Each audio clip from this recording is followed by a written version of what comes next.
श्रीराम जय राम जय जय राम। नमस्कार। आज दिनांक 27 मार्च।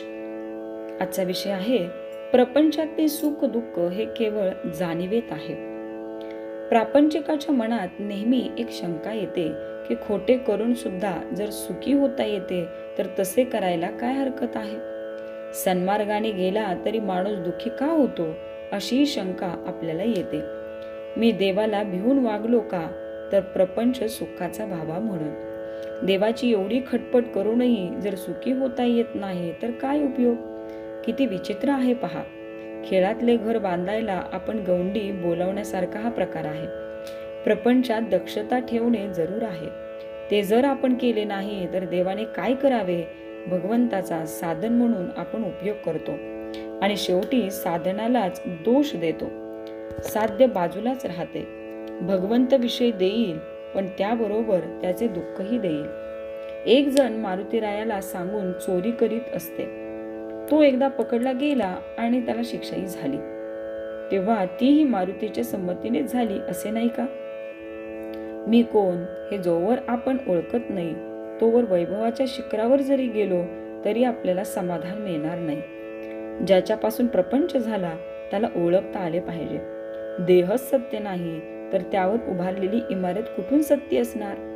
ठिगळे लावून आपण आपला प्रपंच करतो मग त्यात कमतरता आल्याशिवाय नाही राहत। कोळसा उगाळून पांढरा रंग मिळेल हे म्हणणे जसे वेडेपणाचे आहे तसे प्रपंचात सुख मिळवीन हे म्हणणे आहे। सुख दुःख हे जाणीवेत आहे। आपल्याला मिळायचे तेवढेच मिळते पण आपले हवे नको पण म्हणजे आपली वासना गेली की सुख दुःख राहत नाही। वासना मारायला भगवंताचे अधिष्ठान हाच एक उपाय आहे। वासना ही लाडवलेल्या कुत्र्याप्रमाणे आहे। तिला नुसते हडहड करून ती बाजूला जात नाही पण तेही बरोबरच आहे कारण आपणच तिला लाडावून ठेवले आहे। म्हणून भगवंताच्या पूजेच्या वेळी सुद्धा ती देवघरात येते।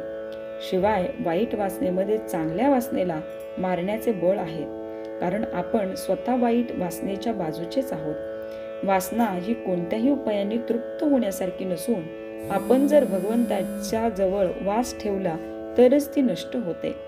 मी करता नसून परमात्मा करता आहे अशी भावना झाल्याशिवाय मन भगवंताला अर्पण होणार नाही।